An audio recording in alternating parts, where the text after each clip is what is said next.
మీ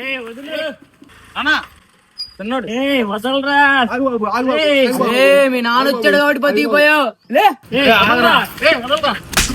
ఏంట్రా ఈ తాగుడు ఈ గొడవలో? నానా వీడు అమ్మాయిని ప్రేమించి ఇలా అయిపోయాడు. ప్రేమ వల్ల ఎలా అయిపోవడం ఏంట్రా? మాట్లాడు. అవునయ్యా, ప్రేమించా. వాడున్నాడే, వాడు తెలిపోయింది. ఏం పెట్టి పోషిస్తావని అడిగింది. ఏం చెప్పనయ్యా? పెద్దోళ్ళు చూడరా, ఉద్యోగం తెచ్చుకోండి, కుటుంబాన్ని పోషిస్తున్నాడు రా. నానా ఇంటికెళ్ళి మాట్లాడుకుందాం. బాబాయ్ ఏరా ఇటొచ్చా? మీ ఇంటికి వస్తున్నా బాబాయ్, పెళ్లికి పిలుద్దామని. మంచిదిరా, ఇంటికెళ్ళి మాట్లాడుకుందాం పద. ఏమైంది బాబాయ్, ఎలా ఉన్నావు? చిన్నోడికి ఏమైంది? ఏం చెప్పమంటావరా, పేరుకే ఇద్దరు కొడుకులు. ఒకడేమో ప్రేమించి తాగుబోతాడు అయ్యాడు, ఇంకొకడేమో మంచి ఉద్యోగం చేస్తున్నా, ఒక సంబంధం కూడా సెట్ అవ్వట్లేదు.